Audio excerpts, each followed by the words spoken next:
Greetings, I'm Dave Gilmore, and this is Design Intelligence. In the studio today, I'm honored to have Susanne Torriente, and with her also is Manjeet Ranu. We're going to talk deeply and pragmatically about the future of urban design and resilient security.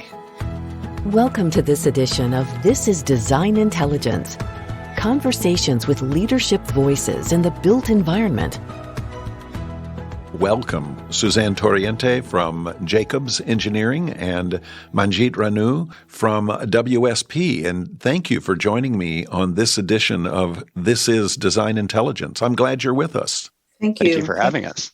Our time today is really focused around this dynamic of environmental responsibility in relation to what we're calling resilient security. It's a theme that Design Intelligence has been publishing and speaking about throughout it and will throughout this first quarter of the year.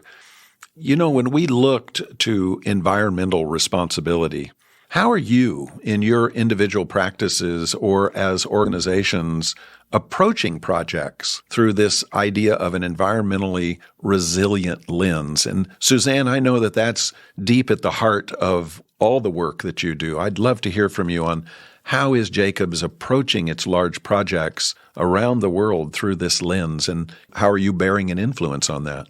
It's a great question. And just by a little way of background, I'm the global principal for city resilience at Jacobs. And I've been here for about 3 years after a career in local government. And so I come to this body of work with that local government and community perspective, if you will. And then also through the last, really decade of my career, my local government work in South Florida was focused on climate adaptation, sustainability, and resilience. And so also going through the Rockefeller 100 Resilient Cities process, I really approach resilience in the broadest sense of the word.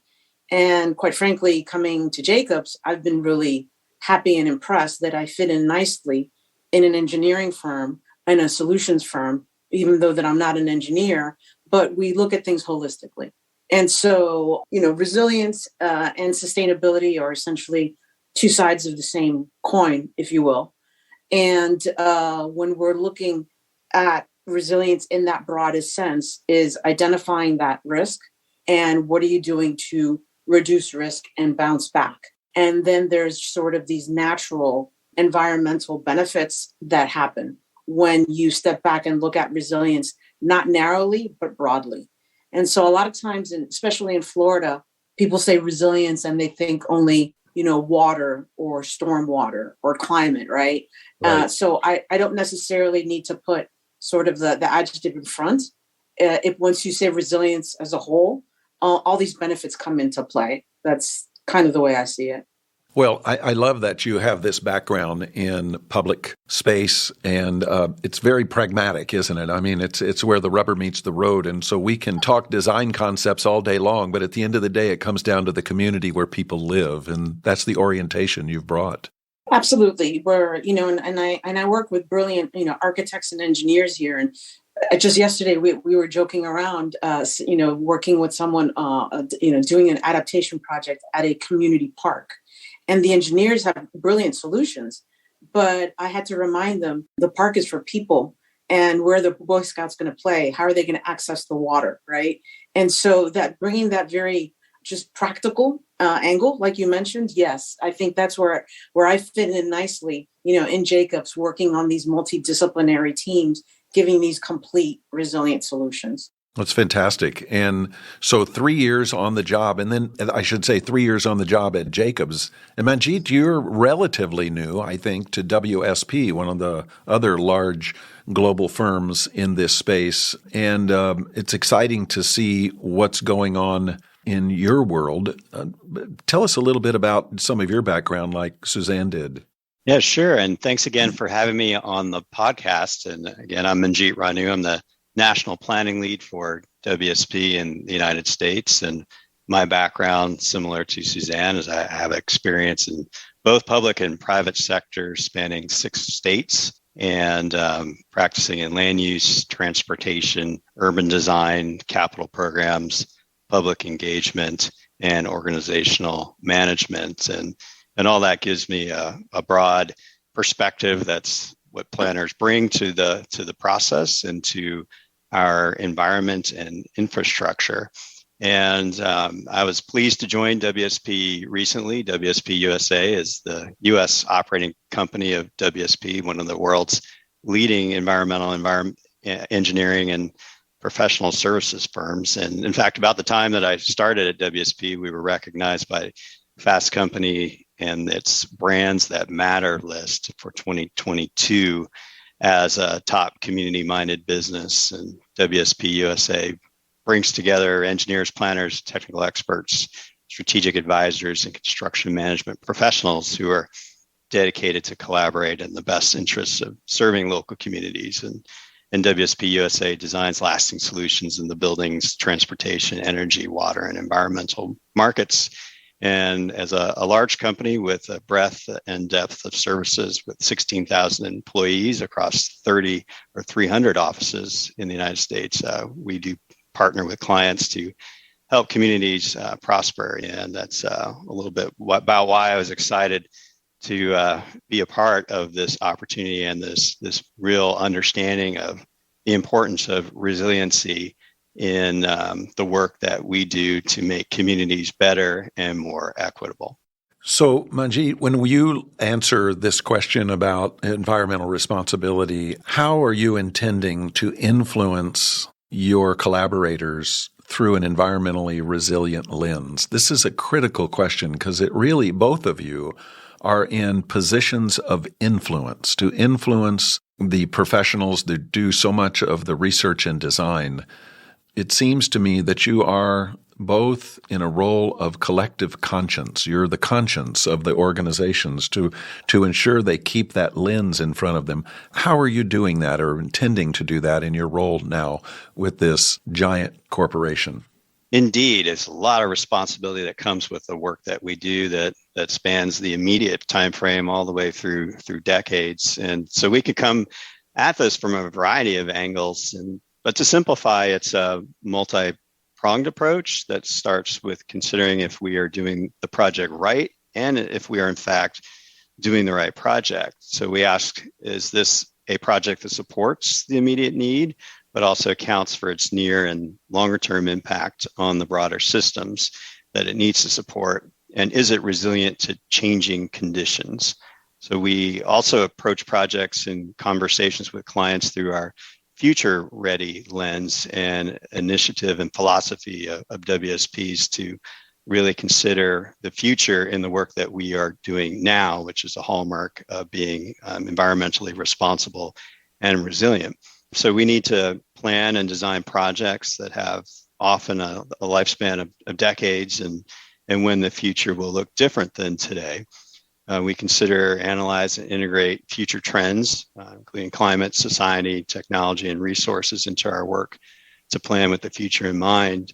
Where possible, we look to implement projects that address the interconnectivity of built and natural and social ecosystems, and projects that offer co-benefits such as green infrastructure or nature-based solutions, providing sustainable improvements to hard infrastructure, but also to incorporate opportunities for stormwater management and natural on-site treatment, air quality improvements, carbon sequestration is a growing space, and green space expansion and reduction of the heat island effect and so forth.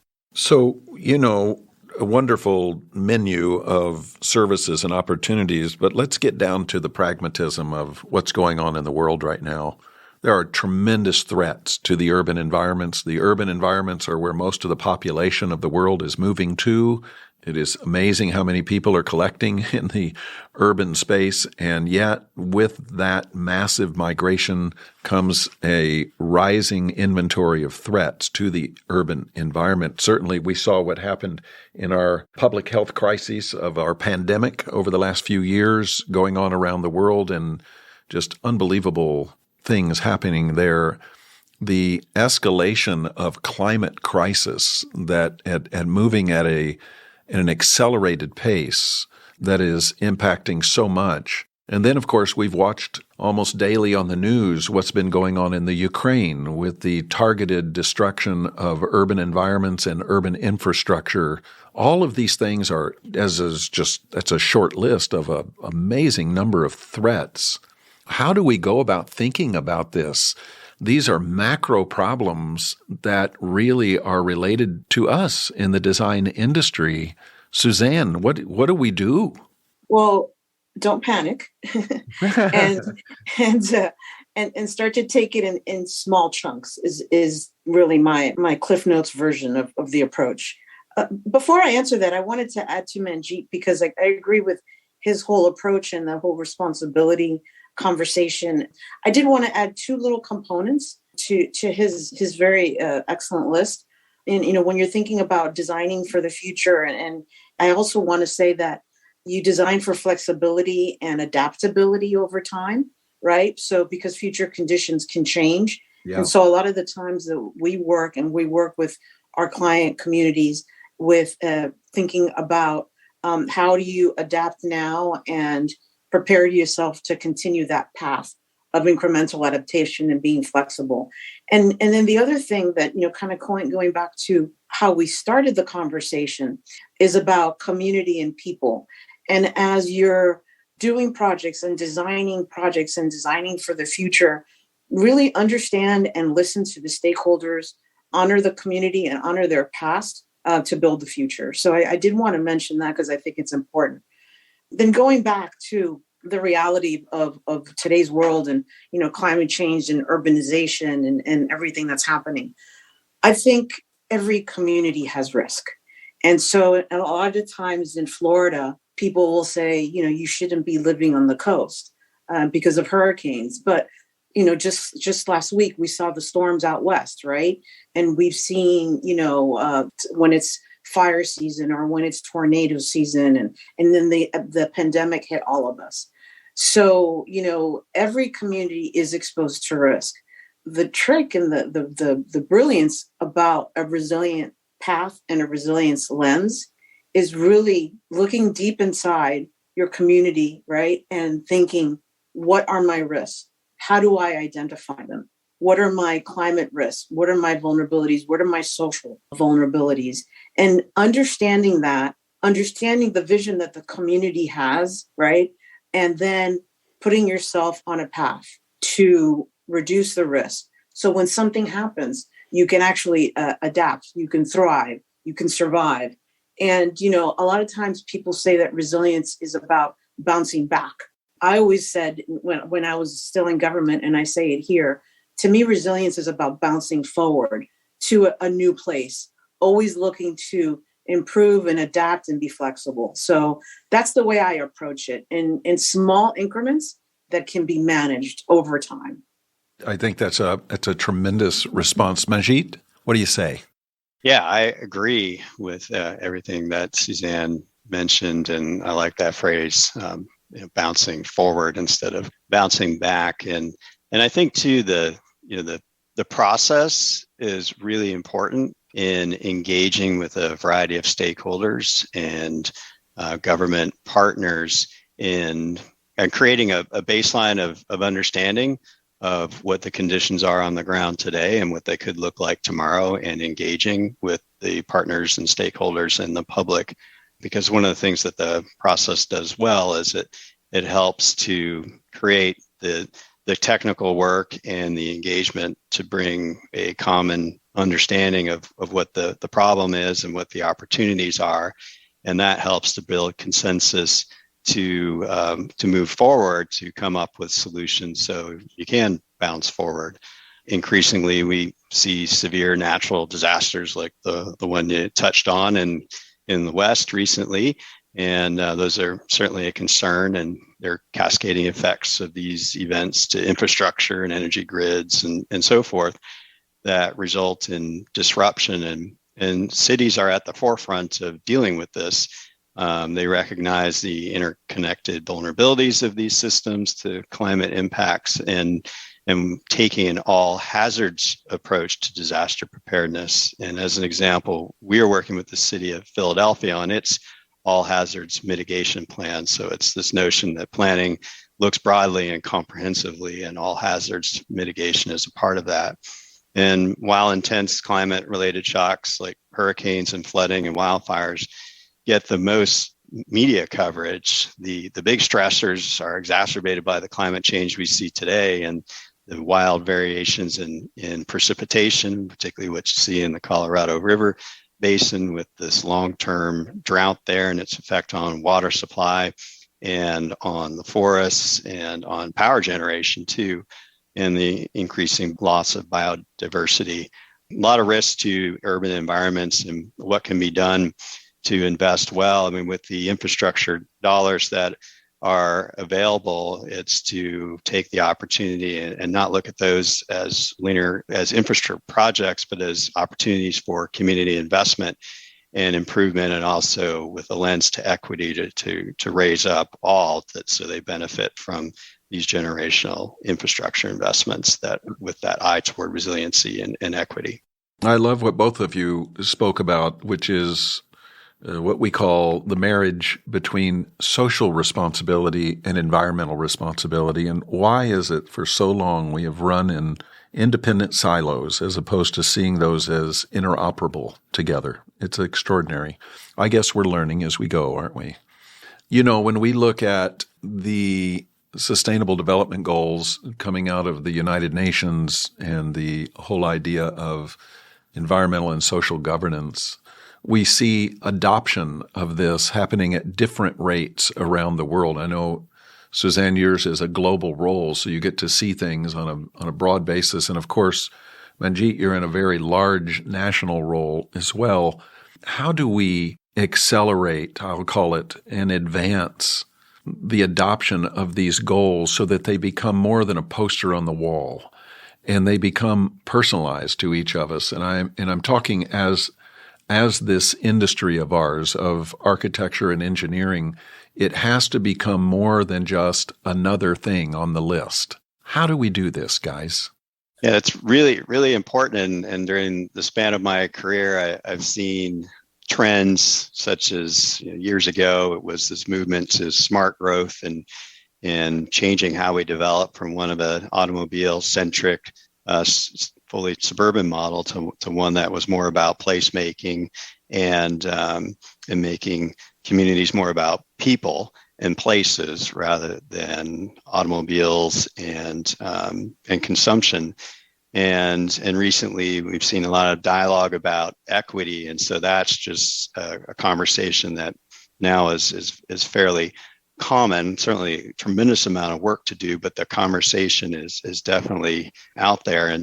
And so we're starting to see the same thing with environmental, social, and governance, ESG. And since we work across virtually all sectors at WSP, the opportunities are incredibly varied, and both in terms of what strategies can be identified, planned, and implemented, and how quickly.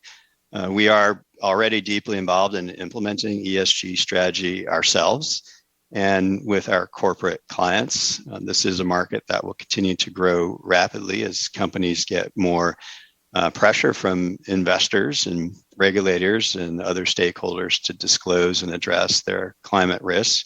In addition to reducing emissions and their environmental impact, we are seeing tremendous movement on the part of the private sector to assess and mitigate climate risk to their operations and infrastructure.